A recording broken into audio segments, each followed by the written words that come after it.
तुला शिकवीन चांगलाच धडा या मालिकेच्या आजच्या भागात आपण पाहणार आहोत. पूजा संपन्न झाल्यानंतर सगळ्या बायका चारुलता आणि अक्षरासोबत गप्पा मारत बसतात. अक्षरा सगळ्यांचं आदरातिथ्य करत असते आणि तितक्यात दुर्गीने ज्या बाईला बोलावलेले असते ती म्हणत असते की आज तर घरामध्ये पाळणा झाला, मग तुमच्या घरात पाळणा कधी हलतोय. आणि तिचा तो प्रश्न ऐकून अक्षरा खाली मान घालते. तर दुर्गी मध्येच म्हणू लागते की तुम्हाला काय करायचंय, नको त्या चौकशा करून. तर ती बाई ठरल्याप्रमाणे मुद्दाम नाटक करत म्हणत असते की तसं नाही, मी आपला सहज विषय काढला.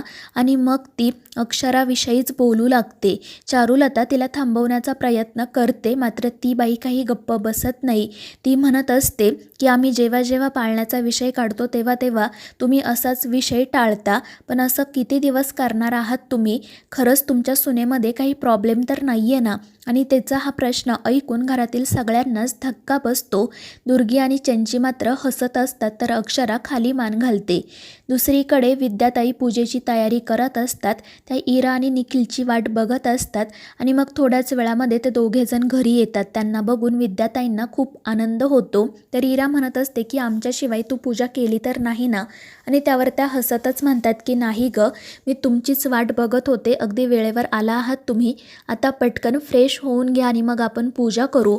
आणि मग त्यानंतर ते तिघेजण पूजेला सुरुवात करतात.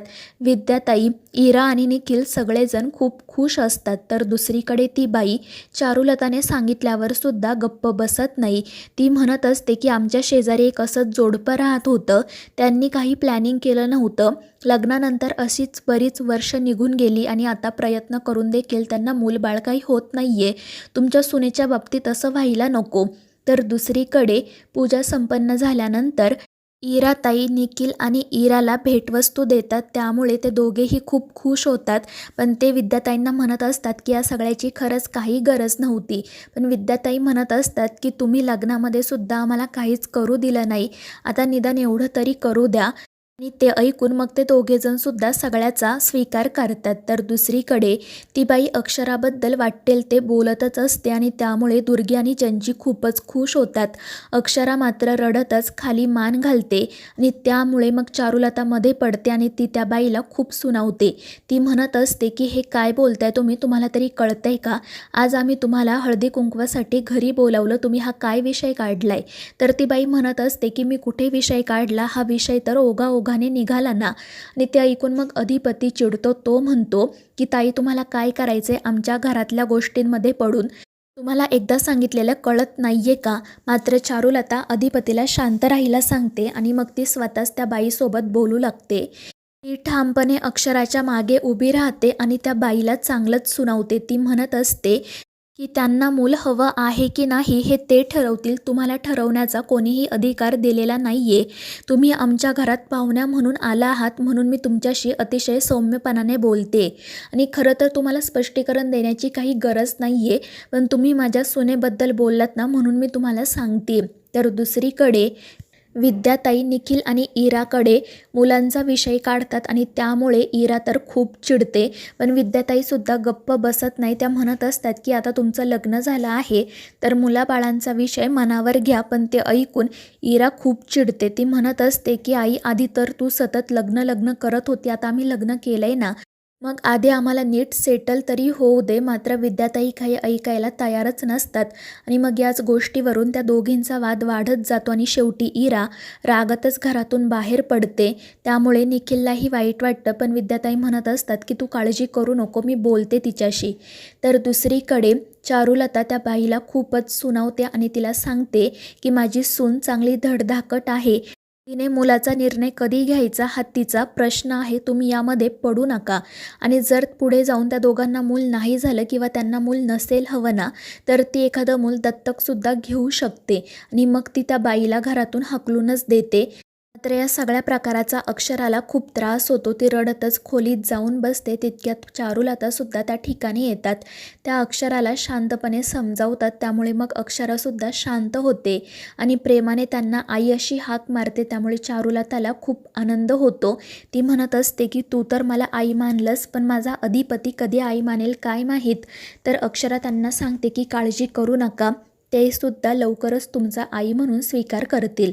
तर दुसरीकडे अधिपती आजींना विचारत असतो की त्या बायकांना कोणी बोलावलं होतं. पुन्हा त्या बायका मला या घराच्या आसपाससुद्धा दिसता कामा नये तितक्यात दुर्गी त्या ठिकाणी येते. ती नाटक करत सांगत असते की अधिपती तुम्ही काळजीच करू नका, मी त्या बायकांना चांगलंच सुनावलं आहे, आता त्या पुन्हा कधीही इथे येणार नाही. तितक्यात चारुहास सर येतात आणि विचारतात की नेमकं कोणी बोलावलं होतं त्यांना, पण कोणीच काही उत्तर देत नाही. त्यामुळे ते निघून जातात. त्यानंतर आजी आणि चारुहास सर बोलत असतात. त्यानंतर मग ते दोघेजण चारुलताने आजची परिस्थिती कशी सांभाळली याविषयी बोलू लागतात.